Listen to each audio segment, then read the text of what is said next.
En los rincones más oscuros de la historia, acecha una profecía. Una que ha susurrado en los oídos de reyes y ha sido el tema de incontables pesadillas. Dos nombres, que resuenan con el eco de la destrucción y el fin de los tiempos: Gog y Magog. ¿Qué pasaría si te dijera que estos no son solo personajes de un libro antiguo, sino la clave para entender las profecías apocalípticas de nuestra era? Prepárate para un viaje que transformará todo lo que crees saber sobre el fin del mundo. Cuando pensamos en el fin de los días, nuestra mente evoca imágenes caóticas, ciudades en ruinas, cielos llenos de fuego y una batalla final.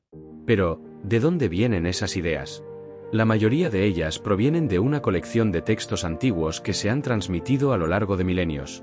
Textos llenos de simbolismo y, a menudo, de interpretaciones erróneas.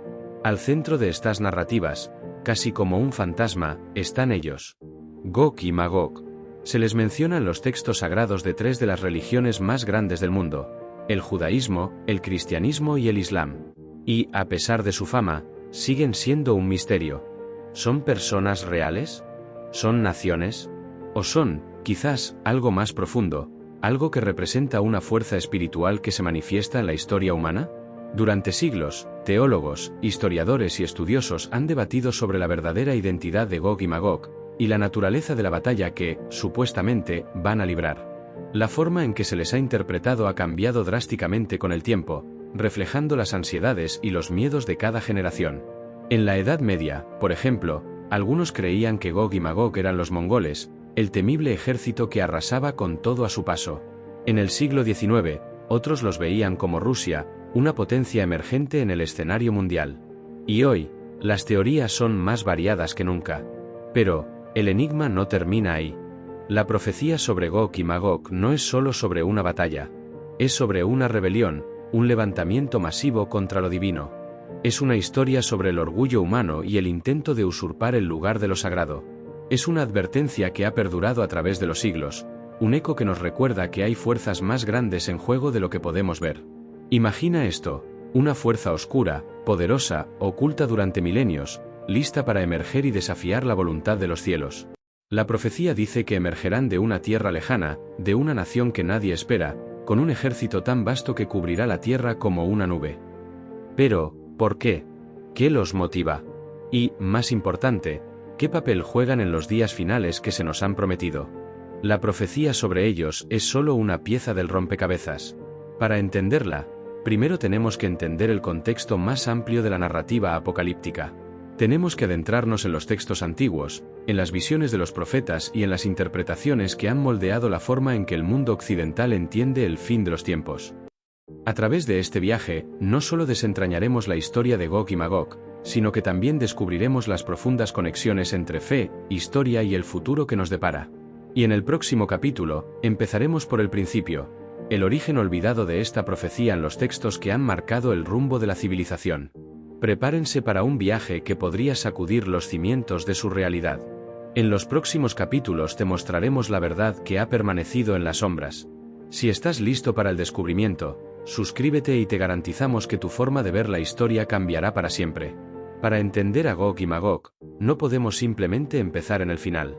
Tenemos que rebobinar el reloj, retroceder más de 2500 años, a una época de profetas y reinos caídos. ¿Y cuál es el punto de partida? El libro de Ezequiel. Este texto, una de las joyas más enigmáticas del Antiguo Testamento, es donde Gog y Magog hacen su primera aparición. Pero no como los personajes de acción de una película de Hollywood. Su debut es mucho más sutil, y está incrustado en una visión que es tan extraña como fascinante. Ezequiel, un sacerdote exiliado en Babilonia, tuvo una serie de visiones de Dios. Y en el corazón de estas visiones, después de promesas de restauración para la nación de Israel, llega un cambio repentino de tono. En los capítulos 38 y 39, la narrativa se desvía bruscamente hacia un futuro lejano y oscuro. Es aquí donde Dios le dice a Ezequiel: «Hijo de hombre, pon tu rostro contra Gog, de la tierra de Magog, príncipe de Ros, Mesec y Tubal, y profetiza contra él». La primera vez que lees esto, te das cuenta de que no es la típica historia. Es casi como si el autor estuviera plantando una semilla que crecería en la mente de generaciones venideras. Pero, ¿quiénes son todos estos nombres? Gog, el líder, y Magog, su tierra natal. Ros, Mesec y Tubal, sus aliados. Estos nombres, a primera vista, parecen aleatorios. Pero los historiadores y teólogos han pasado siglos tratando de ubicarlos en el mapa antiguo. Algunos los asocian con tribus y reinos del norte de la antigua Israel, específicamente con los pueblos de lo que hoy es Turquía y Rusia. El hecho de que se les posicione en las partes más lejanas del norte es clave. En el mundo antiguo, el norte a menudo simbolizaba la dirección de donde venían el peligro y las fuerzas de la oscuridad. Lo que hace que esta profecía sea tan inquietante es que no se trata de una simple batalla por territorio. Se describe como una invasión masiva. El texto dice que Gog vendrá con un gran ejército, como una nube que cubre la tierra. Y, curiosamente, su motivación no es la conquista, al menos no en el sentido tradicional. Dios mismo dice que él pondrá anzuelos en las mandíbulas de Gog, arrastrándolo a la batalla contra su propia voluntad. Es decir, que Gog es un peón en un plan divino, una herramienta para demostrar la soberanía de Dios sobre todas las naciones de la tierra. Esta no es una historia de libre albedrío, sino de destino y de propósito final. La profecía de Ezequiel no termina con la batalla. Termina con la destrucción total de las fuerzas de Gog y la purificación de la tierra de Israel. El libro promete que los cuerpos del ejército caído serán enterrados por 7 meses, y que las armas de madera serán usadas como combustible por 7 años. Esta imaginería es poderosa. Simboliza no solo la victoria, sino la completa y total erradicación del mal. Es el acto final de una epopeya, donde el bien triunfa sobre una fuerza que parecía imparable. Pero, a pesar de que la historia de Ezequiel es la base, no es la única. Y en el próximo capítulo, desenterraremos los otros textos sagrados que recogen y adaptan esta profecía, agregando nuevas capas de misterio y complejidad a la historia. El libro de Ezequiel nos da la base, la primera pieza del rompecabezas. Pero para entender realmente la envergadura de Gog y Magog, debemos ver cómo su historia se expande, se transforma y se entrelaza en otros textos sagrados y apócrifos. Es en estos pergaminos antiguos donde la figura de Gog y Magog se ramifica, creando una red de misterios que ha desconcertado a los estudiosos durante siglos. El primero en seguir los pasos de Ezequiel es, sorprendentemente, el libro de Apocalipsis en el Nuevo Testamento. Aquí, en el capítulo 20, el autor, San Juan, nos presenta una visión del fin de los tiempos. Después de que Satanás es atado por 1000 años, es liberado de su prisión y sale a engañar a las naciones que están en los 4 puntos cardinales, a Gog y a Magog, para reunirlos para la batalla. Hay una gran diferencia aquí. En Ezequiel, Gog y Magog son los nombres de un líder y una nación específicos. En Apocalipsis, se convierten en algo más grande, en un símbolo universal de la rebelión humana y las fuerzas de la maldad. Ya no son solo una amenaza del norte, sino una representación de todos los que se oponen a Dios. Pero el enigma no termina ahí. La historia de Gog y Magog también se filtra en la tradición islámica. En el Corán, en la Sura Al-Kahf, se cuenta la historia de un gobernante justo llamado Dhul Arnein, o el de los 2 cuernos. Este personaje, a menudo identificado como Ciro el Grande o Alejandro Magno, viaja a los confines de la tierra. Se encuentra con un pueblo que sufre bajo la opresión de Yajuj y Majuj, los equivalentes islámicos de Gog y Magog. A diferencia de las profecías bíblicas, aquí ya están presentes, causando estragos. Para proteger al pueblo, Dhul Arnein construye un muro de hierro y cobre fundido, sellando a Yajuj y Majuj detrás de él hasta el día del juicio. Esta versión introduce un elemento de contención física que no se encuentra en los textos bíblicos y crea una fascinante conexión con la geografía y la historia. Ahora, con 3 relatos de 3 religiones distintas, la historia de Gog y Magog se vuelve una tela de araña. Ya no son solo figuras de una profecía, sino arquetipos del mal, el caos y la rebelión. La historia del muro de Dhul Arnein, por ejemplo, ha llevado a expediciones y teorías sobre su ubicación real. ¿Está en el Cáucaso, en China o en algún otro lugar? Y, más importante, ¿están todavía sellados detrás de él, esperando el momento de su liberación? La respuesta a estas preguntas no se encuentra en un solo libro, sino en la intersección de la fe, el mito y la historia. Estos textos, con sus diferencias y similitudes, nos muestran que Gog y Magog son más que simples personajes. Son símbolos que han evolucionado, adaptándose a las preocupaciones y creencias de cada civilización que los ha heredado. Y para entender su verdadera identidad, tenemos que ir a la fuente y separar a Gog de Magog, desentrañando sus papeles individuales. En el próximo capítulo, nos centraremos en el líder, el que da nombre a la fuerza, Gog. Ahora que hemos visto el rastro de Gog y Magog a través de la historia, Es momento de que nos detengamos en uno de los nombres que más ha causado debates. Go. ¿Quién es este personaje? ¿Un rey? ¿Un demonio? ¿Fue un símbolo? El texto de Ezequiel lo presenta como príncipe de Ros, Mesec y Tubal, una descripción que ha provocado una interminable caza de identidades. La interpretación más literal, y la que ha dominado el pensamiento durante siglos, es que Gog es un líder humano. Para los antiguos, los nombres Ros, Mesec y Tubal se referían a tribus o regiones en lo que hoy es Turquía y Rusia. Mesec se ha conectado con los frigios y los cimerios, mientras que Tubal se ha asociado con los habitantes de la región del Mar Negro. Y Ros ha sido el más controvertido. Algunos estudiosos bíblicos lo han traducido como principal o cabeza, pero otros han argumentado que se refiere a los Rus, un pueblo del norte que dio nombre a Rusia. Esta última interpretación ha provocado una teoría popular, especialmente en el siglo pasado, de que Gog es un futuro líder ruso, que encabezará una coalición de naciones contra Israel. Pero hay un problema con la interpretación literal. ¿Es realmente posible que un texto de hace más de 2500 años esté prediciendo a líderes y naciones modernas?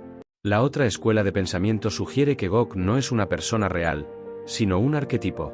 En este sentido, Gog no es un líder físico, sino una representación del mal y la arrogancia humana. Es el símbolo de cualquier fuerza, política, militar o espiritual, que se levanta para desafiar el orden divino y la soberanía de Dios.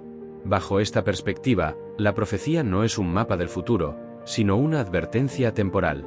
Piensa en Gog como un comodín en una baraja de cartas. Puede ser cualquier cosa que se oponga a la verdad, a la justicia o a la fe. En una era, podría ser un imperio opresor. En otra, podría ser una ideología destructiva. Y en la nuestra, podría manifestarse de formas que aún no podemos comprender. Pero hay una tercera teoría que es quizás la más fascinante: la conexión con el misticismo. En la tradición de la cábala judía, Gog es visto como una fuerza demoníaca, una manifestación del mal que existía antes de la creación del mundo. Es la personificación de la oscuridad, un adversario espiritual que se manifiesta en el mundo físico a través de líderes y movimientos. Entonces, ¿quién es Gog? La respuesta es que probablemente es una mezcla de todo lo anterior. Un líder literal y un símbolo del mal al mismo tiempo. Un nombre con raíces históricas, pero con un significado que trasciende el tiempo y el espacio. Es la encarnación de la rebelión.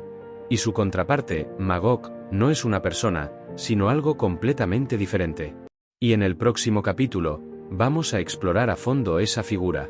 Hemos desmenuzado a Gog, el misterioso líder, pero, ¿qué pasa con Magog? A diferencia de Gog, el nombre Magog rara vez se interpreta como una persona.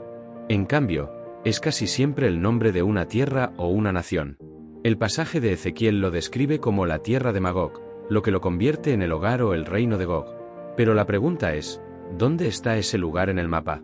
La búsqueda de Magog ha llevado a historiadores y teólogos por todo el mundo, desde las estepas de Asia hasta las tierras de los antiguos escitas.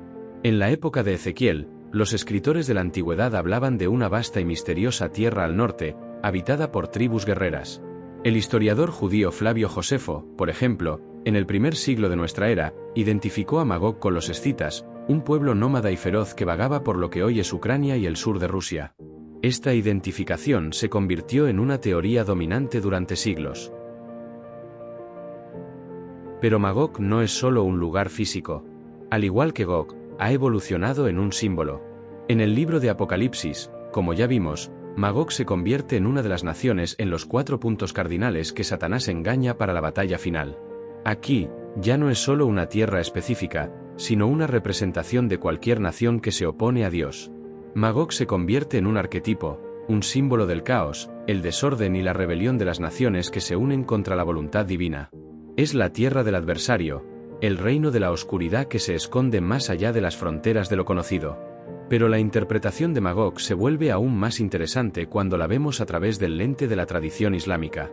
En el Corán, Yajuj y Majuj, Gog y Magog, son tribus enteras, no solo un líder y su nación. Son conocidos por su inmensa población y su poder destructivo. El muro que Dhul Arnein construye no es para contener a una persona, sino a toda una civilización. Esta versión refuerza la idea de que Magog no es un simple lugar, sino un pueblo, una fuerza demográfica imparable. Entonces, ¿es Magog la tierra de los escitas, el norte de Europa, una antigua tribu o un símbolo universal?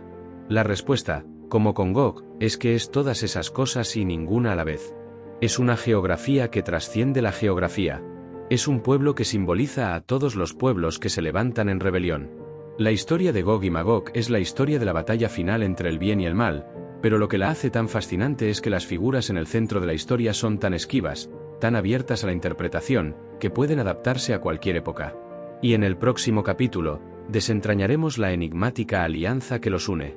La historia de Gog y Magog no es un monólogo, es una sinfonía de destrucción. Y no están solos. El texto de Ezequiel es muy claro al respecto. El ejército de Gog no está compuesto solo por los habitantes de Magog, sino por una coalición masiva de naciones. Es una alianza siniestra, un ejército del fin del mundo, reunido con un solo propósito: asolar la tierra de Israel. ¿Quiénes son estas naciones y por qué se unen a Gog? Ezequiel 38, 5-6 menciona a Persia, Cus y Fut. Persia es fácil de identificar, es el actual Irán. Pero, ¿qué pasa con Cus y Fut? Tradicionalmente, se les ha identificado con los pueblos del África subsahariana y el norte de África, como Etiopía y Libia. En otras palabras, esta alianza no es solo de una región, es una coalición masiva que se extiende desde el este hasta el sur. Pero la lista no termina ahí. Ezequiel también menciona a Gomer y Bet Togarma, pueblos del norte, que se cree que son los cimerios y los armenios. Esto es crucial, porque muestra que la alianza de Gog no es un simple grupo de vecinos, sino una coalición multinacional, que abarca diferentes razas y culturas, unidas por un solo objetivo. La alianza en sí misma es un símbolo de algo más profundo. En el contexto bíblico, estas naciones son consideradas gentiles, es decir, que no forman parte del pueblo de Israel. Su unión es una representación de la oposición de las naciones a los planes de Dios. La profecía sugiere que su motivación no es solo la conquista, sino la destrucción total, una especie de genocidio apocalíptico. Gog les dice: subiré contra la tierra de aldeas sin muros, iré contra los tranquilos que viven confiados, que viven todos sin muro, ni cerrojos ni puertas. Esto no es una guerra, es una masacre. Pero, ¿por qué se unen a Gog? El texto no lo dice explícitamente, pero podemos inferir sus motivos. Tal vez lo hagan por avaricia, buscando despojos y botín de una tierra aparentemente indefensa. Tal vez lo hagan por resentimiento, por la envidia que ha acosado a Israel a lo largo de su historia. O tal vez, y esta es la interpretación más inquietante, se unan a Gog porque están siendo manipulados. El texto de Ezequiel dice que Dios mismo los está arrastrando a la batalla, como un peón en un juego de ajedrez cósmico. Esto convierte a la alianza no en una iniciativa humana, sino en un acto predestinado, parte del plan de Dios para demostrar su poder. La alianza de Gog es más que una simple lista de nombres. Es un recordatorio de que en el escenario final, el mal no actúa solo, sino que forma una coalición. Y para entender cómo esta alianza se formará, tenemos que retroceder un poco y ver cómo se ha mantenido bajo control durante tanto tiempo. Y la respuesta, en el siguiente capítulo, está en un muro legendario. La profecía de Gog y Magog plantea una pregunta existencial: si son una fuerza tan destructiva, ¿por qué no han surgido antes para aniquilar el mundo? La respuesta, en la tradición islámica y algunas interpretaciones judías, es que están sellados. Y el responsable de esta hazaña es una figura enigmática conocida como Dhul Arnein, o el de los dos cuernos, una figura que a menudo se identifica con Alejandro Magno debido a su vasto imperio. El relato, encontrado en la Sura Al-Kahf del Corán, es fascinante. Dhul Arnein, un rey justo y piadoso, viaja por los confines de la tierra. En un valle remoto entre dos montañas, se encuentra con un pueblo que habla un idioma difícil de entender. Le ruegan que los ayude a construir un muro para protegerse de las incursiones de Yajuj y Majuj, la versión coránica de Gog y Magog, que ya están aterrorizando la región. Dhul Arnein acepta, pero no usa madera o piedra, sino un método mucho más sofisticado. Pide que le traigan grandes bloques de hierro, que apila hasta el nivel de las dos montañas. Luego, pide que enciendan un gran fuego y le traigan cobre fundido, que vierte sobre el hierro, sellando la brecha. El resultado es un muro monolítico, tan liso y fuerte que Yajuj y Majuj no pudieron escalarlo ni perforarlo. Este muro no es solo una obra de ingeniería, es un símbolo. Representa el poder de la fe y el ingenio humano para contener el caos y el mal. El Corán dice que el muro se mantendrá firme hasta el día del juicio, cuando Dios mismo permitirá su destrucción. Es entonces cuando Yajuj y Majuj emergerán, arrasando con todo a su paso antes de ser aniquilados por un soplo divino. Pero, ¿dónde está este muro? Durante siglos, la gente ha buscado el muro de Dhul Arnein. Algunos lo han situado en China, como la Gran Muralla, mientras que otros lo han ubicado en las montañas del Cáucaso, una región que ha sido un cruce de caminos para invasores de Europa y Asia. Las descripciones de la zona, con valles estrechos y pasos de montaña, se asemejan mucho a la narración coránica. Sin embargo, para muchos, el muro de Zacarías es una metáfora. No es una barrera física, sino una espiritual o moral. Es la fe que contiene las fuerzas de la maldad, el orden que evita que el caos se desborde. La historia de Dhul Arnein y su muro es un recordatorio de que, aunque el mal esté latente, hay fuerzas que lo contienen, una especie de equilibrio divino que evita que el mundo se desintegre antes de tiempo. Y esta idea del muro, de una barrera que separa el caos del orden, nos lleva al siguiente capítulo, donde nos adentraremos en el lugar geográfico que ha sido más identificado con esta profecía. Si el muro de Dhul Arnein no es solo una metáfora, donde podríamos encontrar la puerta del Cáucaso que, según la leyenda, sella a Gog y Magog, esta idea no es solo una invención de la tradición islámica, tiene profundas raíces históricas y geográficas. El Cáucaso, esa cadena montañosa que se extiende entre el Mar Negro y el Mar Caspio, ha sido durante milenios una barrera natural. Pero también es un puente. A través de sus valles y pasos de montaña, civilizaciones se han conectado y, a menudo, han chocado. Y un lugar en particular se ha asociado con las profecías, el paso de Darial, un desfiladero estrecho y profundo que los antiguos griegos llamaban las puertas del Cáucaso. Este lugar, conocido hoy como la frontera entre Rusia y Georgia, era la principal ruta de invasión para los nómadas del norte. Cerca de este paso, se han encontrado restos de fortificaciones masivas, construidas por los antiguos imperios persa y romano para contener las hordas que venían del norte. Estos muros y fortalezas no eran simples estructuras defensivas, eran un intento desesperado de contener el caos, de mantener la civilización a salvo de las tribus bárbaras. La historia de estas fortificaciones se entrelaza con la leyenda de Gog y Magog. Historiadores y geógrafos islámicos como Al-Istahri y Al-Masudi describieron una gran muralla, a menudo de hierro, en el Cáucaso, construida por un rey para contener a los Yajuj y Majuj.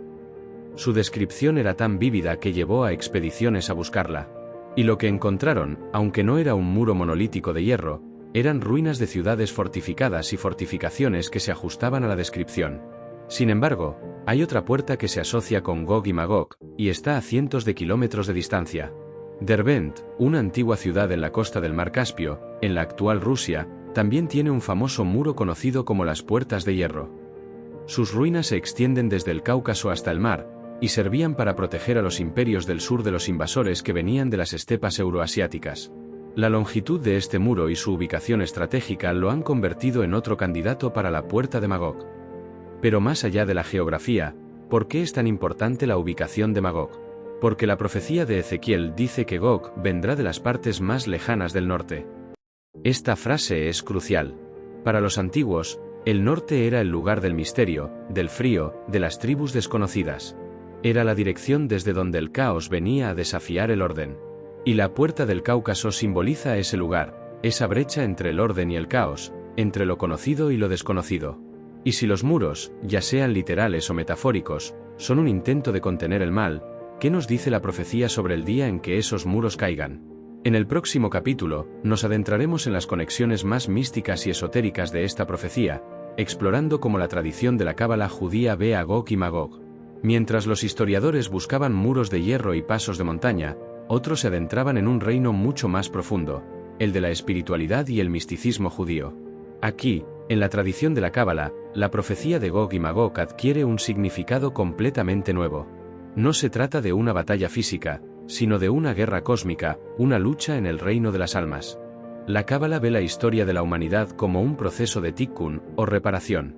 La idea es que el mundo, que fue creado imperfecto, debe ser rectificado para que el rostro de lo divino se revele. En esta visión, Gog y Magog no son líderes o naciones, sino fuerzas espirituales que representan el mal, la oscuridad y el caos que se interponen en el camino de la redención. No son el mal que está fuera, sino el mal que reside dentro de la creación. Según el Zohar, el texto principal de la cábala, Gog y Magog son los ejércitos de la oscuridad que intentarán evitar la llegada de la era mesiánica. Se les llama las conchas o klippot, un término que se refiere a las fuerzas que intentan evitar que la luz de Dios se manifieste en el mundo. Son la manifestación de la oscuridad exterior que se revela en los momentos finales de la historia. Pero la Cábala añade una capa fascinante a la historia. En lugar de ser un simple enemigo, la lucha contra Gog y Magog es vista como una etapa necesaria. Es a través de esta guerra cósmica que el mundo será purificado. En un sentido, el mal debe manifestarse por completo para que pueda ser erradicado de una vez por todas. La batalla no es un signo de derrota, sino la señal de que la redención está a la vuelta de la esquina. Esta visión mística también nos da una idea sobre el papel del Mesías. La Cábala habla de dos Mesías, el Mesías ben Yosef y el Mesías ben David. El primero, el Mesías hijo de José, es visto como una figura precursora que librará la batalla inicial contra Gog y Magog, y morirá en el proceso. Su sacrificio es el catalizador para la llegada del Mesías ben David, el Mesías hijo de David, quien finalmente derrotará a los ejércitos de la oscuridad y traerá la redención final. La Cábala nos ofrece una perspectiva radicalmente diferente. La profecía no es sobre un futuro de destrucción inminente, sino sobre un proceso espiritual de purificación. Es una historia de que el mal debe ser confrontado, incluso si el proceso es doloroso, para que la luz final de la redención pueda brillar. Y al ver la profecía a través de este lente, podemos entender que los textos antiguos a menudo tienen más de un significado. En el próximo capítulo, exploraremos cómo esta profecía ha sido interpretada, y a menudo malinterpretada, a lo largo de la historia. Hemos desglosado a Gog y a Magog, explorado los textos sagrados y las leyendas, y analizado el misticismo que los rodea. Pero hay una pregunta que sigue flotando en el aire: ¿por qué ha habido tantas interpretaciones, y a menudo tan contradictorias, sobre esta profecía? La respuesta se encuentra en el velo de la profecía, esa capa de simbolismo, lenguaje figurado y ambigüedad que ha cubierto las visiones apocalípticas durante milenios. La primera razón es el simbolismo. La profecía de Ezequiel no es un informe militar. Los cuernos de los que habla el Corán, el fuego y azufre del Apocalipsis, o el ejército como una nube de Ezequiel, no siempre deben tomarse literalmente. El fuego puede simbolizar la ira divina, las nubes pueden representar la magnitud de un ejército. El problema es que a lo largo de la historia, las personas han intentado encajar estos símbolos en su realidad, buscando paralelos literales que a menudo no existían.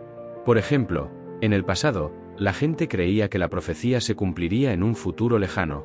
Pero, a medida que la tecnología avanzaba, comenzaron a buscar a Gog y Magog en los países modernos, en los aviones de combate, en los misiles nucleares, incluso en el Internet. La segunda razón es el contexto. Las profecías no se escriben en un vacío. El libro de Ezequiel fue escrito en un momento de gran agitación, cuando el pueblo de Israel estaba exiliado y anhelaba la restauración. La profecía de Gog y Magog fue una visión de esperanza, un recordatorio de que, incluso en los momentos más oscuros, Dios tenía un plan para su pueblo. Pero, a medida que el tiempo pasaba y las circunstancias cambiaban, el contexto se perdía. Y con él, se perdía el significado original de la profecía. Lo que fue una vez un mensaje de esperanza, se convirtió en un mensaje de miedo, un pronóstico del fin del mundo. La tercera razón es la intención. La profecía no está destinada a ser un calendario del fin de los tiempos, un mapa para saber exactamente lo que va a pasar. Su intención es mucho más profunda. Es un recordatorio de que el mal existe, de que la lucha entre el bien y el mal es real, y de que la fe, la esperanza y la redención son cruciales. La profecía es una llamada a la acción, un recordatorio de que debemos estar preparados para lo que venga, pero no de forma pasiva, sino de forma activa. Entonces, ¿qué nos dice el velo de la profecía sobre Gog y Magog? Que no podemos verlos como figuras de la historia moderna, sino como figuras que han vivido en todas las épocas.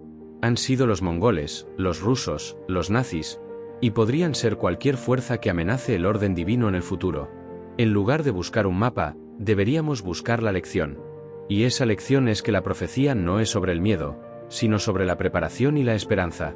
En el próximo capítulo, nos adentraremos en una visión más amplia, explorando las otras figuras que, según la tradición, se unen a Gog y Magog en la gran batalla final. La profecía de Gog y Magog no ocurre en un vacío. Es parte de un tapiz mucho más grande y complejo que ha sido tejido a lo largo de las narrativas apocalípticas. Si bien Gog es la figura central, su ascenso está vinculado a un elenco de otros personajes y símbolos, que juntos, pintan un cuadro completo de los últimos días. En la tradición escatológica, se ha hablado de 8 figuras o eventos clave que marcan el camino hacia el fin, y Gog y Magog son solo 2 de ellos. Conocer al resto nos ayuda a entender su lugar en la historia. El primer personaje es el Anticristo, o el Dajjal en el Islam, el gran engañador. No es un simple villano, sino una figura que se hace pasar por un Mesías, prometiendo paz y prosperidad para luego revelar su verdadera naturaleza. Se le describe como una figura carismática y poderosa, un líder mundial que engaña a las masas con sus milagros falsos y su falsa moralidad. La llegada del Anticristo precede a la de Gog y Magog, y se cree que es su ascenso lo que prepara el camino para el caos final. Luego tenemos a las dos bestias del Apocalipsis.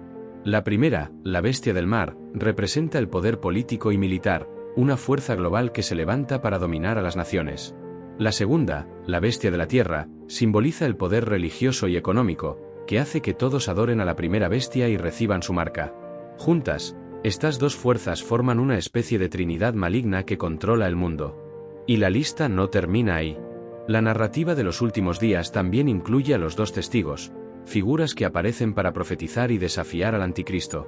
Luego están los 7 sellos, las 7 trompetas y las 7 copas de la ira, una serie de plagas y eventos catastróficos que se desatan sobre la tierra. Cada uno de estos eventos es un hito en el camino hacia el clímax final. El papel de Gog y Magog, en este contexto, se vuelve más claro. No son el principio, sino el final del caos.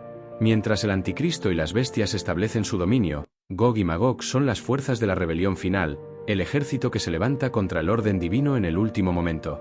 Su llegada, por lo tanto, no es el principio del fin, sino la señal de que el fin ya está cerca y que la batalla final está a punto de comenzar. El conocimiento de estos 8 nombres nos muestra que Gog y Magog son parte de un plan mucho más grande, un drama cósmico que se ha desarrollado a lo largo de la historia. En el próximo capítulo, nos adentraremos en el ejército que acompaña a Gog, esas hordas que, según la profecía, cubrirán la tierra como una nube oscura. Si la profecía sobre Gog y Magog es un drama, su ejército es el coro, una fuerza anónima y masiva que amenaza con abrumar al mundo. El texto de Ezequiel no se detiene en los nombres de las naciones aliadas, describe el ejército de Gog de una manera que te hace sentir su escala, su poder y su naturaleza inhumana. El profeta lo describe como un ejército numeroso, tan vasto que cubrirá la tierra como una nube. Esta es una imagen poderosa. No es un ejército de hombres, es una plaga, un enjambre de langostas que oscurece el sol. La profecía continúa, diciendo que Gog vendrá con caballos y jinetes, todos ellos vestidos de gala.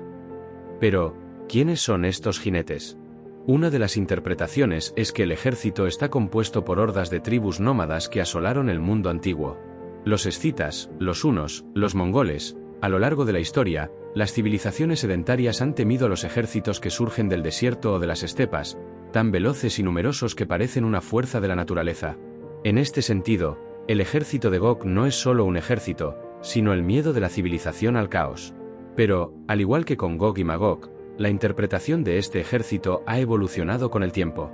Hoy, algunos teólogos y expertos en profecía creen que caballos y jinetes no se refiere a la caballería de la antigüedad, sino a los ejércitos motorizados de la era moderna.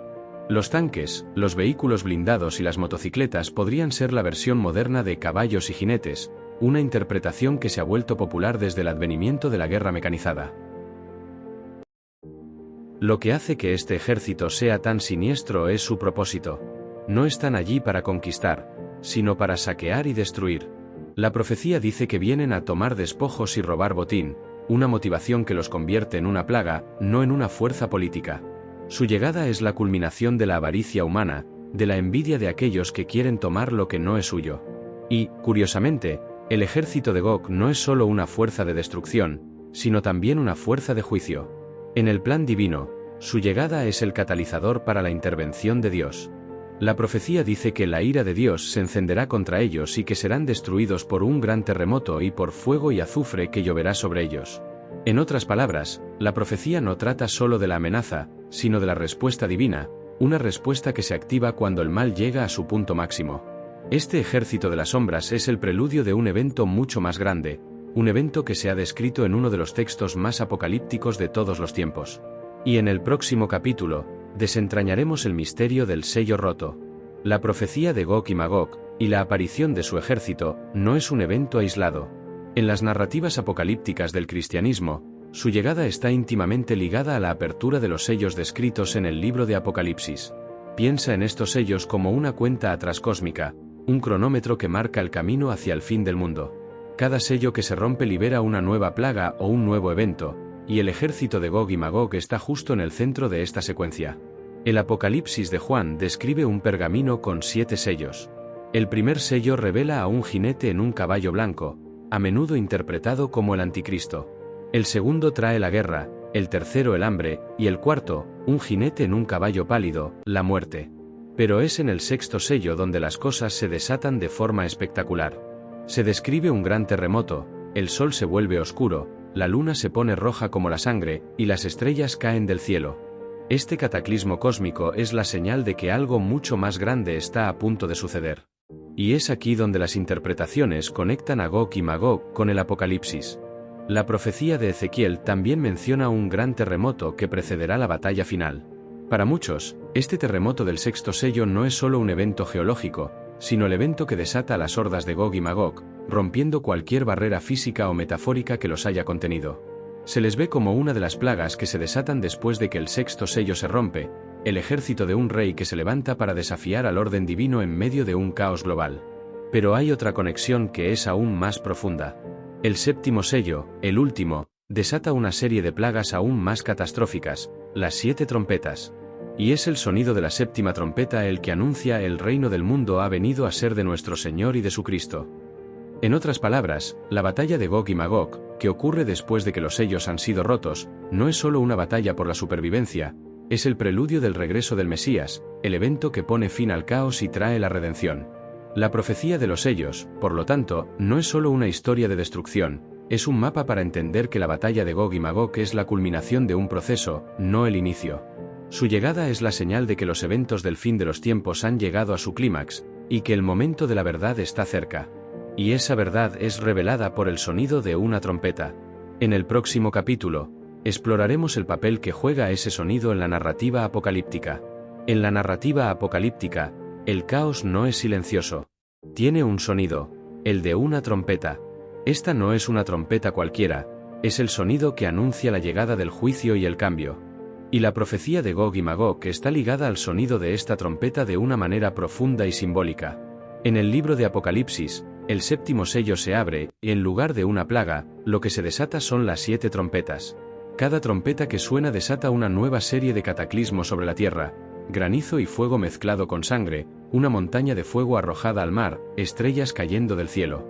Estos eventos son la culminación de la ira divina, una respuesta a la maldad humana y a la rebelión que ha crecido en el mundo. Pero, ¿dónde encajan Gog y Magog en todo esto? Para muchos, la aparición de Gog y su ejército es el preludio de la séptima trompeta. Cuando la séptima trompeta suena, se anuncia la llegada del reino de Dios y el fin del dominio de la humanidad. La batalla de Gog y Magog es la última gran rebelión contra este reino, el último acto de desafío. Es el momento en el que el mal se revela por completo para ser derrotado de una vez por todas. La trompeta no anuncia la derrota, sino la victoria final. Esta idea del sonido de la trompeta también tiene raíces en la tradición judía. El shofar, o cuerno de carnero, se toca en el Año Nuevo judío para anunciar la llegada del día del juicio. El sonido del shofar es un llamado al arrepentimiento y una advertencia del fin. En este contexto, el sonido de la trompeta en el Apocalipsis es un eco del shofar, un recordatorio de que la historia humana está llegando a su fin y que un nuevo amanecer está a punto de comenzar. El sonido de la trompeta no es un sonido de miedo, sino un sonido de esperanza para los creyentes. Es el sonido de la redención, el anuncio de que la lucha ha terminado y de que el mal ha sido derrotado. Es el sonido que precede a la llegada de una figura que lo cambiará todo, una figura que ha sido profetizada en todas las grandes religiones del mundo. Y en el siguiente capítulo, exploraremos el papel que esta figura tiene en la batalla final, la figura del Mesías. La llegada de Gog y Magog no ocurre en un mundo vacío, ocurre en un mundo dominado por fuerzas que ya se han establecido. En el libro de Apocalipsis, este poder se personifica en la figura de 2 bestias, cada una con un papel distinto. La primera, que emerge del mar, es la bestia del mar. Es una figura aterradora, con 10 cuernos y 7 cabezas, y a menudo se le identifica como un símbolo del poder político y militar global. La bestia del mar recibe su poder del dragón, que en la profecía se asocia con Satanás. Y, sorprendentemente, esta bestia tiene la habilidad de engañar al mundo. Se le da poder para hacer la guerra contra los santos, y se le permite dominar sobre toda tribu, pueblo, lengua y nación. Esta no es una simple figura de autoridad, es una representación de la tiranía global, un sistema que exige obediencia y que no tolera la disidencia. Pero, ¿qué tiene que ver la bestia del mar con Gog y Magog? Su llegada es un preludio. Mientras la bestia del mar establece su dominio político, Gog y Magog se preparan para su aparición. La bestia representa el poder terrenal, el sistema que se levanta para desafiar la voluntad divina. Gog y Magog, por otro lado, representan la última rebelión militar, la fuerza que se levantará contra este sistema, no para derrocarlo por el bien de la humanidad, sino para saquear y destruir. La bestia del mar, por su naturaleza, es una fuerza unificadora. Controla a las naciones, las obliga a adorarla y a seguir sus reglas. En contraste, Gog y Magog son una fuerza de desunión, una rebelión caótica que busca la destrucción de todo, incluso de la bestia misma. Esto crea una dinámica fascinante. En el final de los tiempos, el mal no es una fuerza unificada, sino que está dividido en sí mismo. La profecía de la bestia del mar es un recordatorio de que el mal tiene muchas caras: la cara del poder político, la cara del engaño y la cara de la violencia. La batalla de Gog y Magog no es solo contra el bien, sino también contra el sistema que el mal ha creado. Y la bestia del mar es solo la primera mitad de esta ecuación. En el próximo capítulo, conoceremos a su contraparte, la bestia de la tierra. Si la bestia del mar es la tiranía política, su contraparte, la bestia de la tierra, es el engaño religioso y la opresión económica. En el libro de Apocalipsis, esta segunda bestia emerge de la tierra, y a diferencia de la primera, tiene una apariencia menos imponente, dos cuernos como los de un cordero. Pero no te dejes engañar por su apariencia inocente, porque su voz es la del dragón. La bestia de la tierra es un maestro de la falsedad. Su papel no es el de la fuerza bruta, sino el del control sutil. Hace grandes milagros, incluso haciendo que caiga fuego del cielo, para engañar a la gente y obligarla a adorar a la primera bestia. Y su poder no se limita a la esfera religiosa. También tiene el control económico. Hace que a todos, pequeños y grandes, ricos y pobres, libres y esclavos, se les ponga una marca en la mano derecha o en la frente, y que nadie pueda comprar ni vender, sino el que tenga la marca.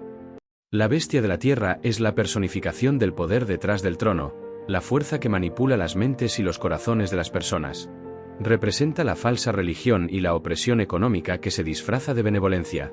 Su engaño es la preparación para la llegada de las fuerzas finales, como Gog y Magog, que no son más que un síntoma del mundo que ha creado.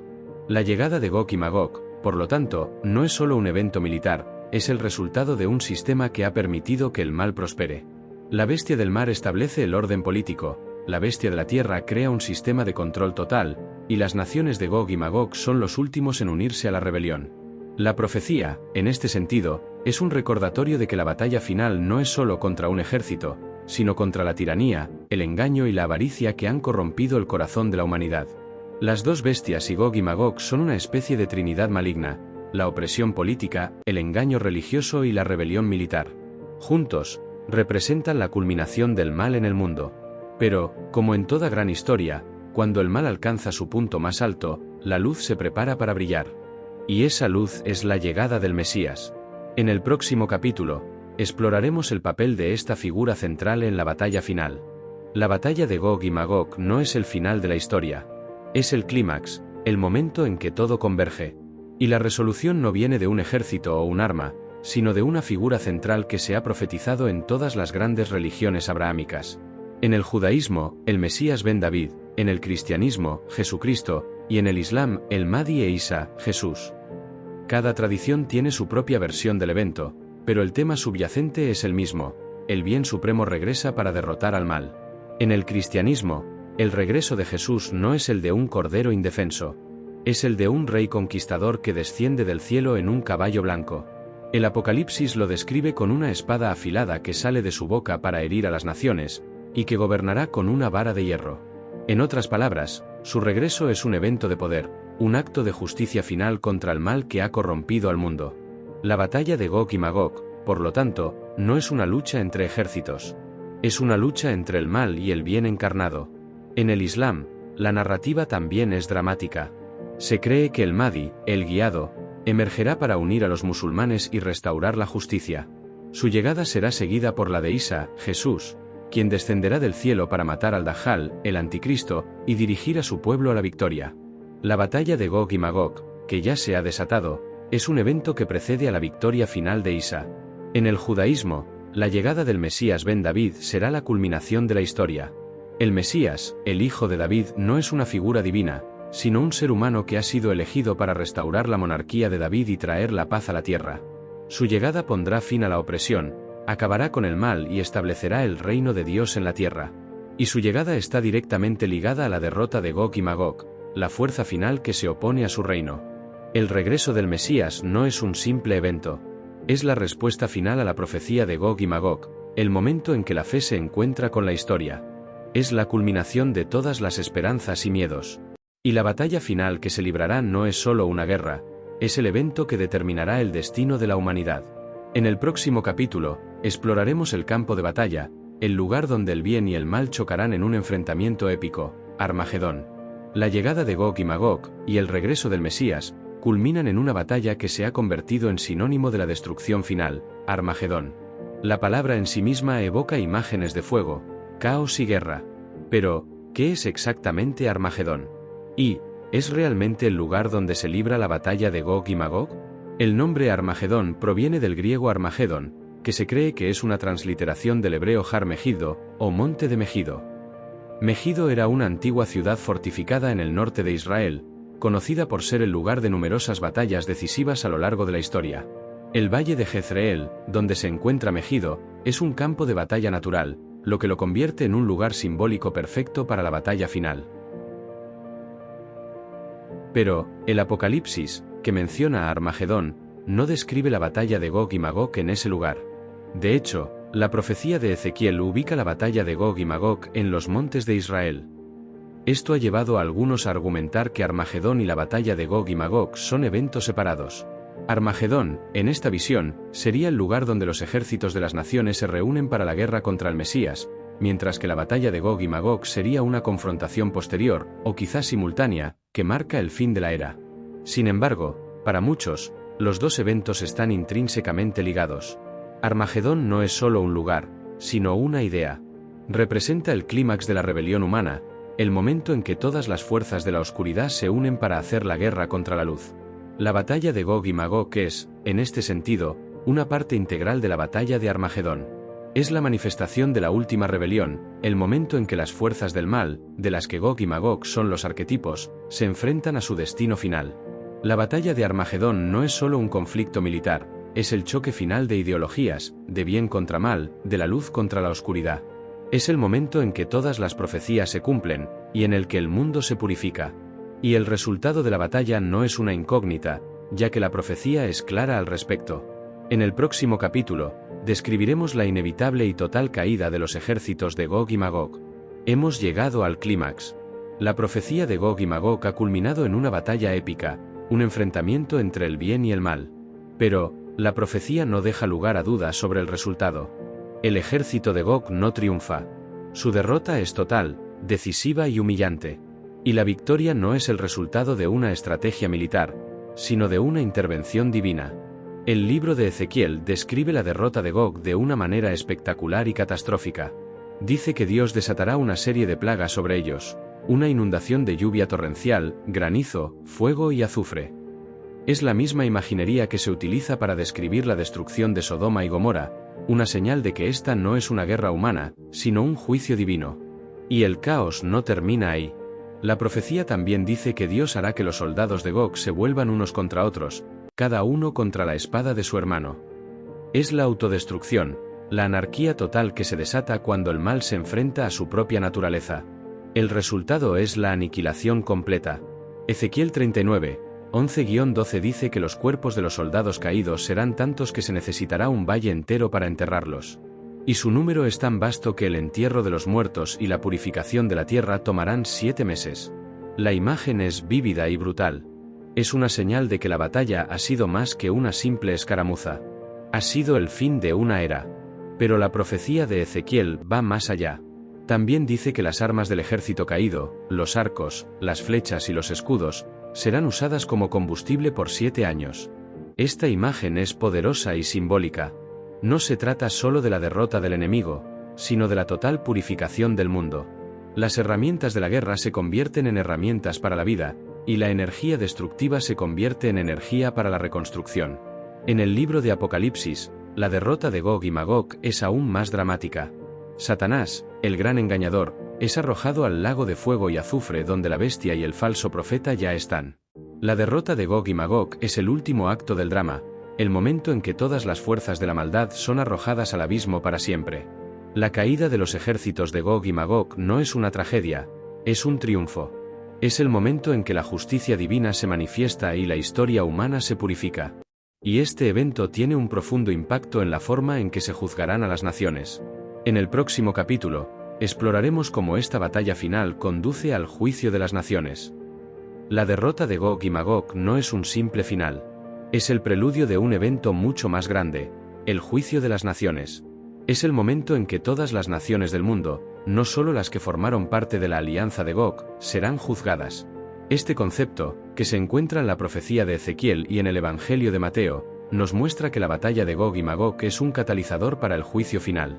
En el libro de Ezequiel, la profecía dice que así me engrandeceré y me santificaré y seré conocido ante los ojos de muchas naciones.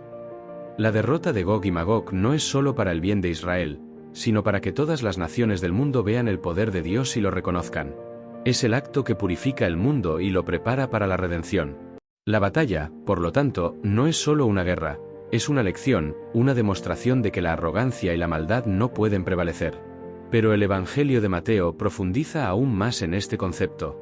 En su profecía sobre el fin de los tiempos, Jesús dice que el Hijo del Hombre, es decir, él mismo, se sentará en su trono glorioso y todas las naciones se reunirán delante de él. Entonces, las naciones serán separadas como un pastor separa las ovejas de las cabras. Las ovejas son aquellas naciones que se comportaron con bondad y compasión hacia los más pequeños de sus hermanos, mientras que las cabras son aquellas que actuaron con maldad e indiferencia. La conexión entre el juicio de las naciones y la batalla de Gog y Magog es clara. La derrota de Gog y Magog no es un evento aislado, sino que es el evento que prepara el escenario para el juicio final. En la narrativa apocalíptica, el mundo es testigo de la derrota del mal, lo que obliga a todas las naciones a enfrentarse a su propio destino. El juicio no es solo sobre lo que has hecho o no has hecho, es sobre cómo has respondido a la revelación del poder de Dios. Este juicio no es un momento de miedo, sino un momento de redención. Es el momento en que se establece el orden moral, cuando el mal es castigado y el bien es recompensado. Y este juicio conduce a un periodo de paz, una falsa paz que nos engañará a todos antes de que el drama final comience. En el próximo capítulo, exploraremos este concepto de la falsa paz y cómo nos lleva al engaño final. Después de la aniquilación del ejército de Gog y Magog, uno podría pensar que la historia ha terminado. Pero, según la profecía, lo que sigue no es la redención final, sino un periodo de calma engañosa. Esta es la falsa paz, un breve momento de tranquilidad que se establece en el mundo antes del verdadero fin. Esta idea se encuentra en varios textos apocalípticos, y es un recordatorio de que el mal tiene muchas caras, y que a menudo se disfraza de bien. La profecía dice que después de la batalla, las naciones se volverán a unir. Pero, esta vez, no será para la guerra, sino para la paz. El mundo, agotado por los conflictos y el caos, aceptará cualquier cosa que se le ofrezca. La gente dirá paz y seguridad, pero como advierte el apóstol Pablo, entonces vendrá la destrucción repentina. Esta falsa paz es, en realidad, un engaño, un señuelo para que el mundo baje la guardia y se vuelva vulnerable al engaño final. La falsa paz no es solo un estado político, sino un estado espiritual. Es el momento en que la humanidad se ha purificado de la guerra, pero no del orgullo. El mundo, al ver la derrota del mal, se atribuye el mérito de la victoria, creyendo que la humanidad ha superado sus demonios.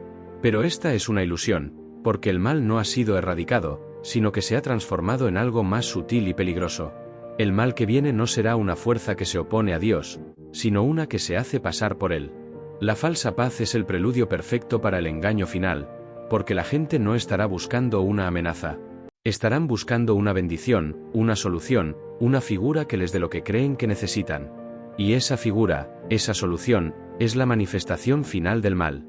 En el próximo capítulo, exploraremos cómo esta falsa paz nos lleva al engaño final y cómo la humanidad será seducida por la oscuridad una vez más. Después de la falsa paz, llega el engaño final.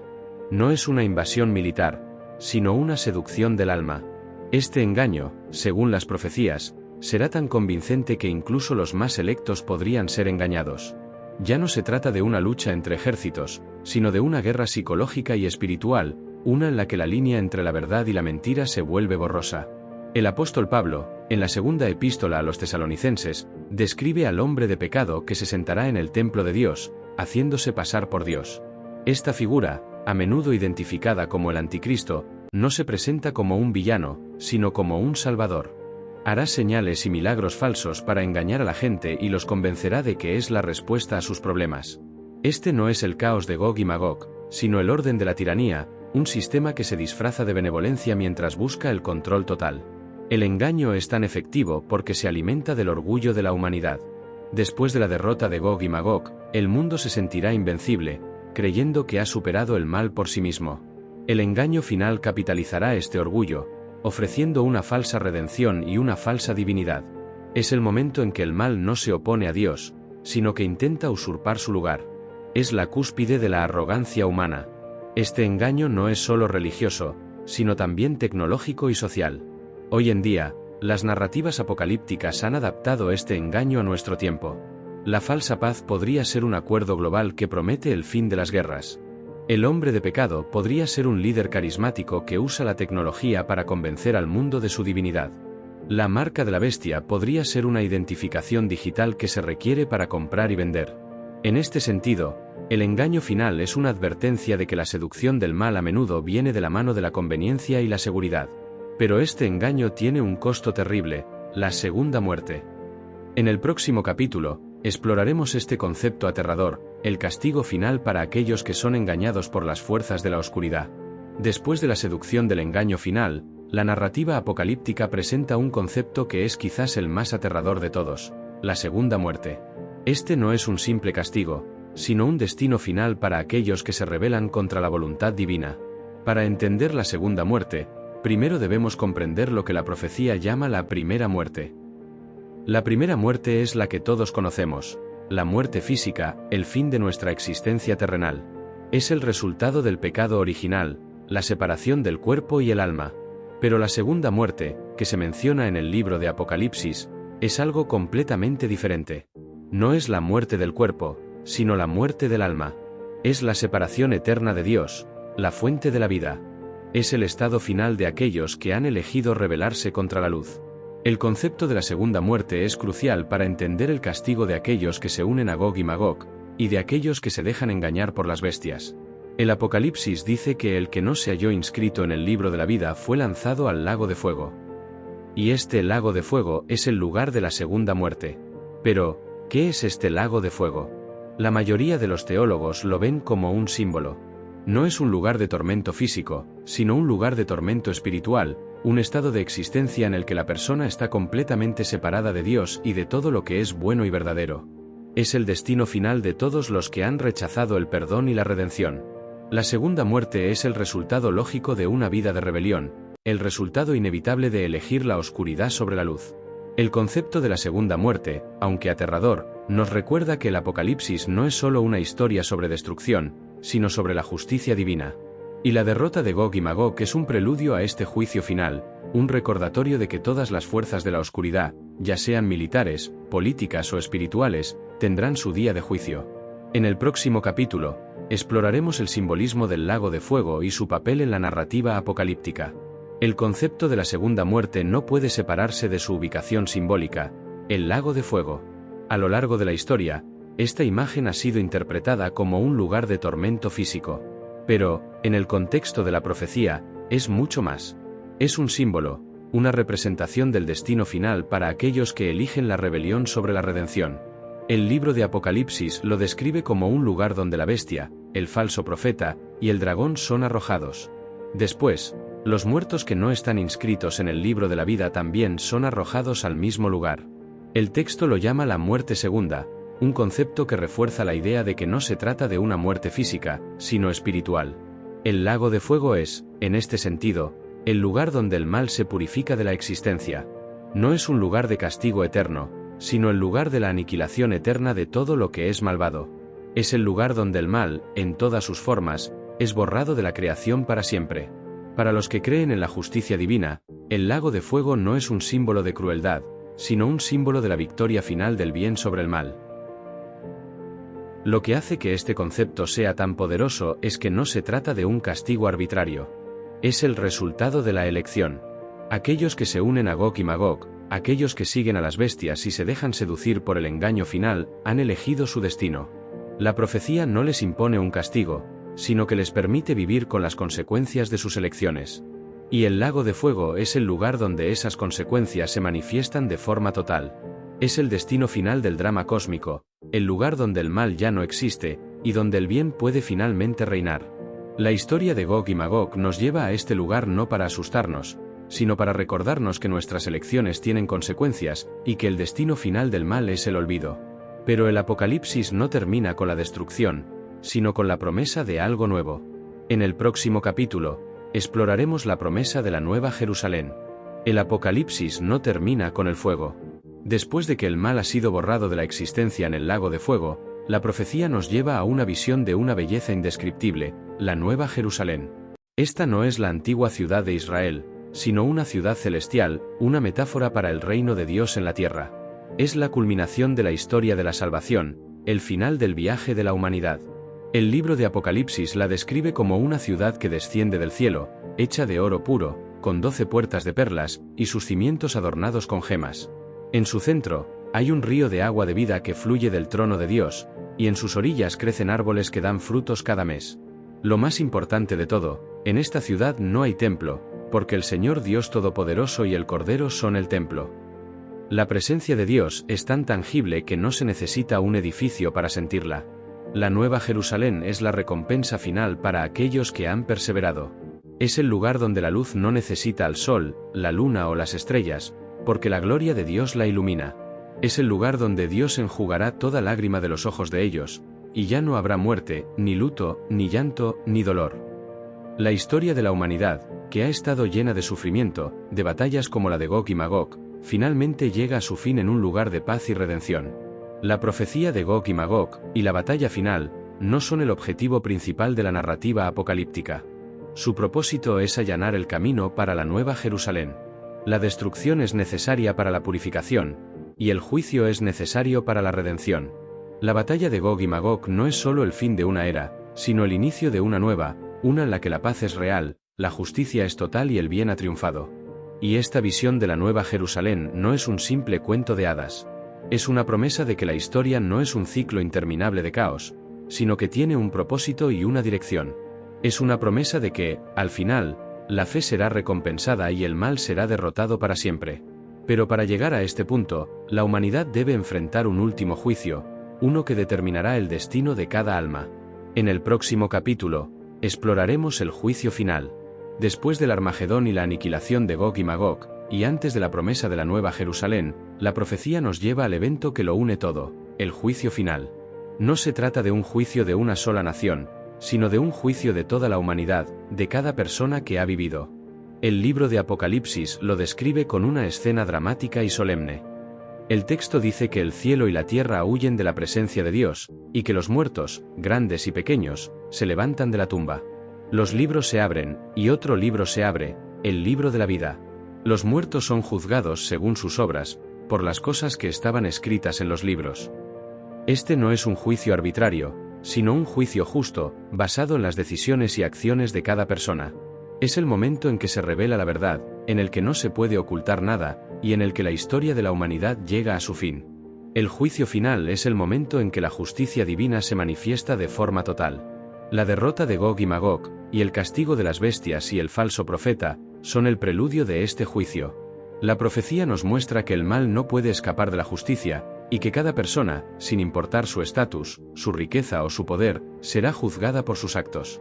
Pero el juicio no es solo sobre el castigo, también es sobre la redención. El libro de la vida es para aquellos que han elegido seguir el camino de la luz.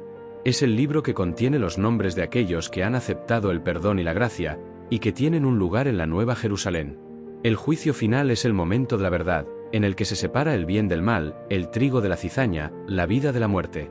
Es el momento en el que el bien es recompensado y el mal es castigado, una vez más, para siempre. El juicio final es el último acto del drama apocalíptico. Es el momento en que la historia se detiene, y se revela el destino de cada alma. Y el resultado de este juicio tiene un profundo impacto en la forma en que entendemos el testamento de la fe. En el próximo capítulo, exploraremos cómo la profecía de Gog y Magog nos deja con una lección de fe que perdurará por siempre. La profecía de Gog y Magog, con su violencia, su caos y su destrucción, no es solo una historia de miedo. Es, en su esencia, un testamento de la fe. Es una narrativa que se ha transmitido a lo largo de milenios para recordarnos una verdad simple pero profunda, que en la lucha entre el bien y el mal, el bien triunfará al final. La profecía no busca asustarnos, sino prepararnos. El testamento de la fe es que, en un mundo lleno de caos, el orden es posible. En un mundo de mentiras, la verdad prevalecerá. En un mundo de desesperación, la esperanza es real.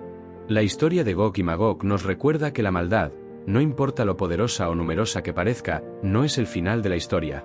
Es solo una fase, un desafío que debe ser superado para que la verdadera redención pueda comenzar. La profecía nos enseña que la fe no es una creencia pasiva. Es una fe que está activamente involucrada en la historia. Es una fe que se enfrenta a la oscuridad y se niega a ceder. La profecía de Gog y Magog es una llamada a la acción, un recordatorio de que somos parte de una narrativa mucho más grande. No somos simplemente espectadores de la historia, sino actores en ella. Este testamento de la fe también nos recuerda que el mal tiene un propósito. No es arbitrario, sino que es parte de un plan más grande. La profecía nos dice que las fuerzas de la oscuridad deben manifestarse para que puedan ser erradicadas de una vez por todas. La batalla de Gog y Magog, en este sentido, no es una tragedia, sino una necesidad. Es el dolor del parto que precede al nacimiento de algo nuevo y mejor.